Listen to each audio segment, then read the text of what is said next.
Hi, this is Don Walters coming to you from The Clinical Trials Guru. Again, that website is www.theclinicaltrialsguru.com. My partner Dan and I, a business partner, have recently done a video, and the video was in reference to a letter. It was a very interesting letter sent to us from a gentleman about how he was experiencing symptoms while he's in a study, and that study group. As nice as they are and cordial and they treat him very well, they never ask any questions to find out what's going on with him. They just sit down and ask whatever is listed on the paper in front of them, and those are the questions they ask. And those are pretty much a lot of times closed-ended questions. And it's up to the person asking the questions to get the client to open up.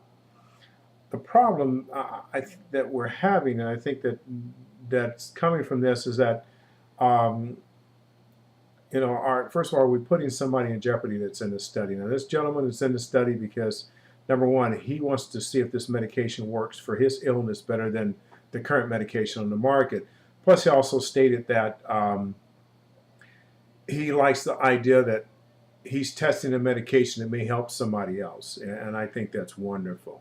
But again, too, is this person putting himself at risk to do this, and the clinical site is not discovering this. The thing that comes out of this and the questions you have to ask yourself is how much of this is going on and how do we get around this? And this is a question asked, presented to Dan and I as what do we do to fix this? First of all, the problem I think that a lot of sites have, and this has been my experience working at a previous site, is that you get people come in with what I call the white lab coat mentality, is that they approach it as though, okay, I'm a researcher and you're a subject, and this is what I'm going to do, and it's done.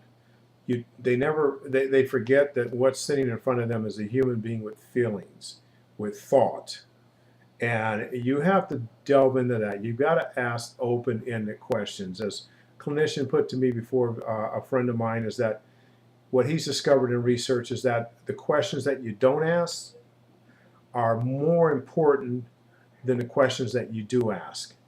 Because a lot of times the questions that you're not asking are the ones you need to be asking, because that will tell you what's going on with that client. So with that in mind, answering the question, what do we need to do? First of all, we need to let people know that we care.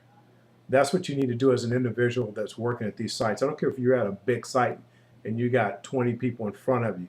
Whoever you're going to interview, you got to get to know that person. Sit down with that person, get them a bottle of water or soda, whatever you're going to get them, and make them feel relaxed. Get them relaxed and say, hey, how are you feeling?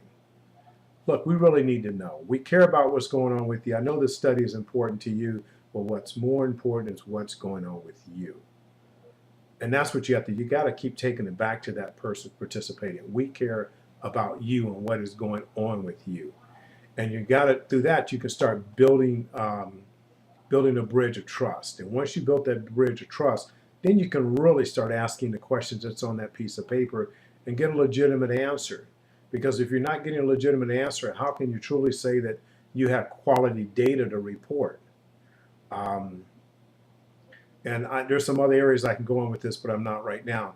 I think what we need to do is there needs to be some training, personnel training on how to establish rapport, how to build rapport with people. I think that needs to be implemented in the industry to answer one of the questions presented to Dan and I, how do we fix this? Well, it needs to be training. Training on how to build rapport. That's very important, on how to communicate. Some people get in this and they feel rushed. I got to hurry up and get this person done and run to that person, get this person done and run back to that person. Sometimes you got to take a moment. One of the things I like to do is if I've got people waiting out in the lobby, I'll go out there and whoever I'm going to be talking to first is sit down with them and say, hey, how you doing? What's going on? Because they're more relaxed sitting in that lobby than they are when they come behind that door and start talking to my doctors or one of my coordinators. And that's what you need to do. You got to get them in a relaxed position, build rapport. But that takes skill. And I think that's what we need to do, is start training people, and we need to come up with some mechanism to do that.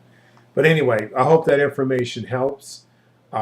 If you have further questions, if you feel like I didn't answer your question, let me know, and we can expand on this a little bit more. So this is Don signing off from The Clinical Trials Guru. And again, that website is www.TheClinicalTrialsGuru.com. Take care.